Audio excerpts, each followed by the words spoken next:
اعوذ باللہ من الشیطان الرجیم بسم اللہ الرحمن الرحیم۔ میں بشیر احمد کرمانی، ٹیچر جی پی ایس شانو، زون ماور۔ آج ہم 5ویں جماعت کا اردو پڑھانے جا رہے ہیں۔ تو بچوں، آج کے سبق کا موضوع ہے، سبق کا نام ہے ڈاکٹر امبیڈکر۔ تو سبق کے اوپر کچھ الفاظ ہیں، ان کے معنی ہیں مخصوص، مخصوص، خاص، مقرر کیا گیا۔ ستیہ گرہ، ستیہ گرہ یہ سنسکرت لفظ ہے، تو اس کا معنی ہے پرامن احتجاج، رہنمائی کرنا، راستہ دکھانا، آگے آگے چلنا۔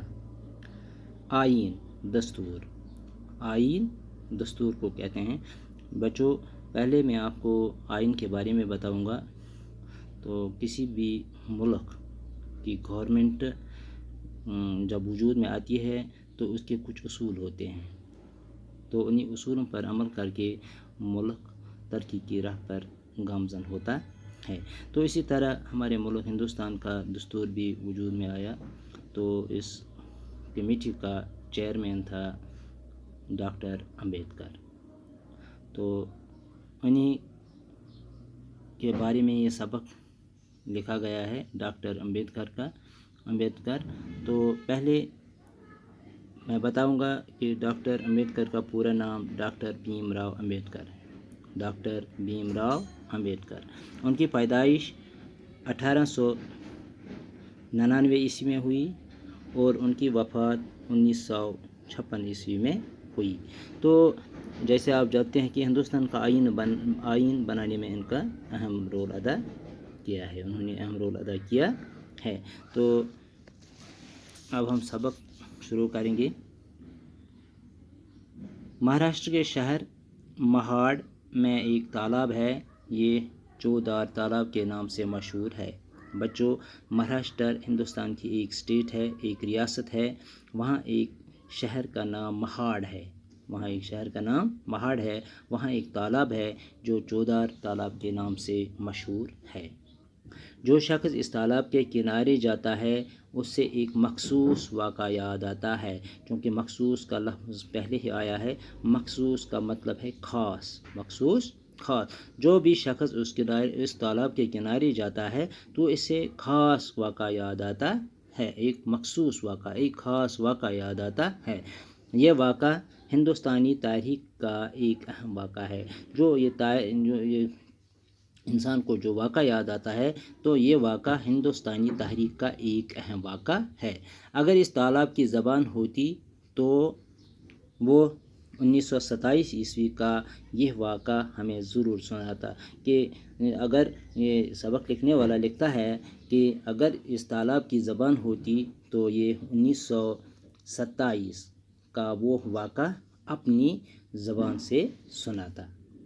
آئیے ہم اس واقعے کے بارے میں معلوم کریں۔ ایک روز صبح سویرے ہزاروں لوگ مہاڑ کے راستے سے گزر رہے تھے۔ تو کہتے ہیں کہ ایک روز صبح سویرے ہزاروں لوگ مہاڑ کے راستے، جو مہاراشٹر کا ایک شہر ہے، اسی کے راستے سے گزر رہے تھے۔ لوگوں کی تعداد اتنی زیادہ تھی کہ ان کی قطار چونٹیوں کی قطار معلوم ہوتی تھی، کیونکہ لوگوں کی تعداد اتنی زیادہ تھی جیسے دور سے یہ چونٹیاں دکھائی دیتی تھی، اتنی زیادہ تعداد تھی۔ سب کے قدم ایک ساتھ اٹھتے تھے، ایک ساتھ ان کے قدم، اس کا مطلب یہ ہے کہ ان کے دلوں میں جوش تھا، ولولہ تھا۔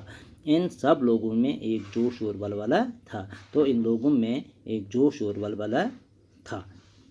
ان کے چہروں سے ایک خاص مقصد کا احساس ہوتا تھا۔ جو بھی ان کو دیکھتا تھا، ان چہروں کو دیکھ کر ہی ایسا لگتا تھا کہ یہ لوگ کسی مقصد کے لیے جا رہے ہیں۔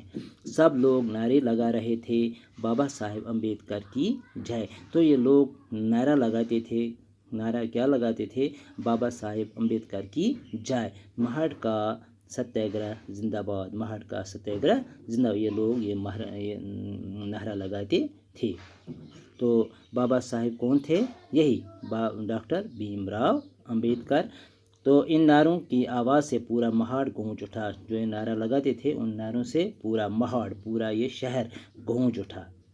یہ لوگ کون تھے، یہ کون سا قلعہ فتح کرنے جا رہے تھے، یہ کہاں جا رہے تھے اور کیوں جا رہے تھے، کیونکہ تو یہ لوگ کہاں جا رہے تھے، کون تھے، کیا تھے، کہاں جا رہے تھے اور کیوں جا رہے تھے، تو انشاءاللہ ہم کل دوسرے سبق میں یہ پڑھیں گے کہ یہ لوگ کون تھے، کہاں جا رہے تھے، تو کیوں جا رہے تھے۔ انشاءاللہ ہم کل کے سبق میں پڑھیں گے۔ تو آج کا سبق بس اتنا ہی۔ خدا حافظ۔